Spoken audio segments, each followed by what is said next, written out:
اے اللہ تو گوار عزیزو، امانت آئی سیدنا عثمان غنی کے پاس۔ عثمان غنی بہت بڑی حکومت کے امیر ہیں، بہت بڑی، 2000 آدمی آ گیا شر پسند۔ اس نے آ کے حضرت عثمان غنی کے گھر کا گھیرا چاروں طرف سے تنگ کر لیا۔ حضرت عثمان غنی سے انہوں نے مطالبات شروع کر دیے، شر پسند لوگ تھے۔ انہوں نے کہا کہ عثمان آپ خلافت چھوڑ دیں۔ حضرت عثمان غنی نے فرمایا کیسے چھوڑ دوں؟ میرے رسول پاک نے فرمایا تھا عثمان، اللہ تجھے ایک قمیص پہنائے گا، لوگ اتارنا چاہیں گے پر کبھی نہ اتارنا۔ فرمایا حضور نے فرمایا تھا نہ چھوڑنا، میں کیسے چھوڑ دوں؟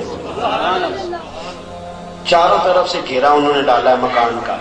امام حسین پہ 3 دن پانی بند ہوا ہے، حضرت عثمان غنی پہ 40 دن پانی بند رہا۔ 40 دن نہ کھانا کھایا نہ پانی پیا۔ لوگ کہنے لگے عثمان بھوک پیاس نہیں لگتی؟ فرمایا بھوک لگتی ہے تو خدا کا ذکر کرتا ہوں، پیاس لگتی ہے تو قرآن کی تلاوت کرتا ہوں، اللہ میری بھوک اور پیاس ختم کر دیتا ہے۔ 40 دن کہ میں نے کہا کہ بڑی پرانی ہے کربلا، بڑی پرانی۔ 40 دن پانی بند رہا۔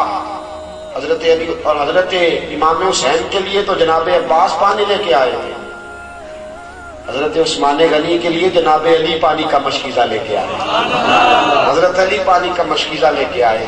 اور جب پہنچے دروازے پہ تو ایک ظالم نے تیر مارا، مشکیزہ پھٹ گیا، پانی بہہ گیا۔ حضرت علی المرتضیٰ کہنے لگے مجھے عثمان نے منع کر دیا تم سے لڑنا نہیں، ورنہ تم 2000 ہو، 2000 کے لیے تو علی اکیلا ہی کافی ہے۔ دیواریں ہلتی رہتی ہیں اور در کانپ جاتا ہے، علی کا نام سن کے اب بھی خیبر کانپ جاتا ہے۔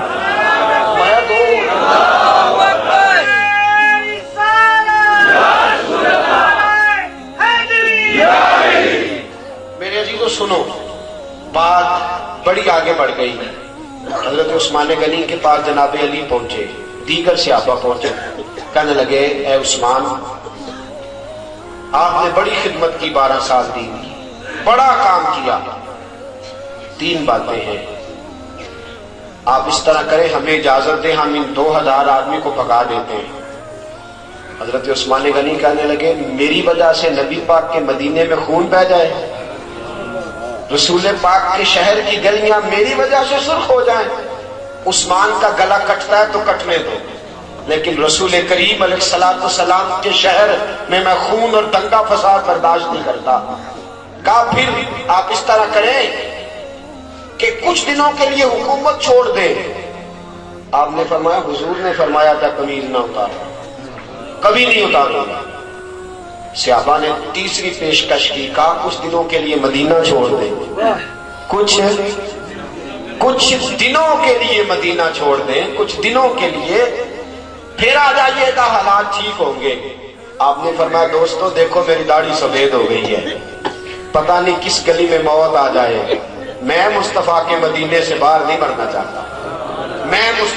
یہ اسلام کا وہ حکمران کہ جس کے اوپر امانت آئی، شر پسندی ہوئی، حضرت امام عثمان غنی رضی اللہ تعالیٰ عنہ نے جان قربان کر دی، شہادت پیش کر دی، لیکن نبی پاک کے مدینے میں فساد نہ ہونے دیا۔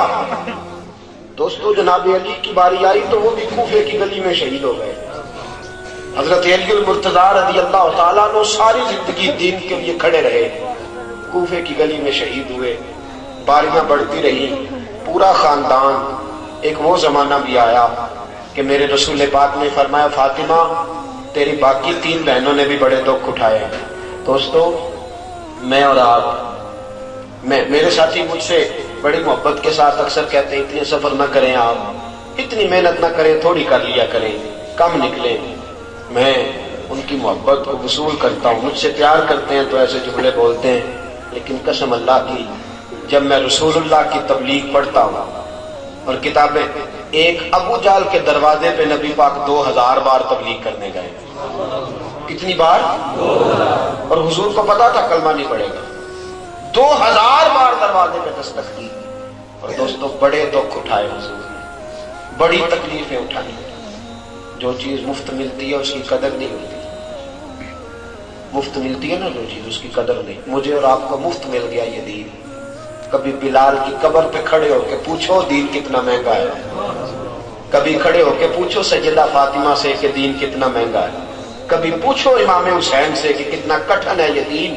میرے عزیزو، رسول پاک کی 2 شہزادیاں، نکاح ہوا ہے، ابھی رخصتی نہیں ہوئی. ابو لہب کے 2 بیٹے، انہوں نے طلاق بھیج دی. کہنے لگے یا کلمہ پڑھانا چھوڑ دے ورنہ طلاق دے دیں گے. حضور نے فرمایا میرا تیرا اختلاف ہے، بچوں کا کیا قصور ہے. ابو لہب کہنے لگا نہیں میں طلاق دے دوں گا. گھر بیٹھی 2 بچیوں کی طلاق پہنچی.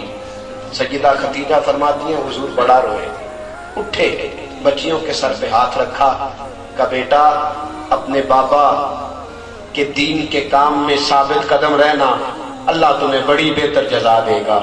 اور ساتھیوں، صرف حضرت فاطمہ نہیں، سیدہ زینب میرے رسول پاک کی بڑی صاحبزادی حمل سے ہیں. اللہ نے ان کے گھر میں ولادت کی خوشی رکھی ہوئی ہے. مکہ سے مدینہ کی طرف آ رہی ہے. حبار بن اسود نے نیزہ مارا. اونٹ بدکا اتنی تیزی سے دوڑا کہ آپ زمین پہ گری. بچہ خون بن کے نکلا. حالات بگڑ گئے. کتنے مہینے میرے حبیب کی صاحبزادی کتنے ہی مہینے بیمار رہ کے وصال کر گئی. بڑی صاحبزادی تھی. حضرت خدیجہ الکبریٰ سے شکل ملتی تھی. رسول پاک نے بڑے آنسو بہائے. کیسا یہ دین تھا اور کتنا حضور کو اس پودے سے پیار تھا. بیٹی کو شہید کرنے والا حبار بن اسود منہ پہ نقاب ڈال کے فتح مکہ کے بعد آیا. آ کے کہنے لگا سونیا کوئی آپ کا بہت بڑا مجرم بھی کلمہ پڑھ لے تو اس کو بھی معاف کر دیتے ہو. رسول پاک نے فرمایا چہرے سے نقاب ہٹا، بیٹیوں کے قاتل کبھی بھولا نہیں کرتے. تو چہرے سے نقاب ہٹا، اولاد کے قاتل کبھی بھولا نہیں کرتے. لیکن تو پڑھ لے کلمہ، مجھے سب سے زیادہ دین سے پیار ہے. اگر تو مسلمان ہو گیا تو میں تیری یہ خطا بھی معاف کرنے کو تیار ہوں.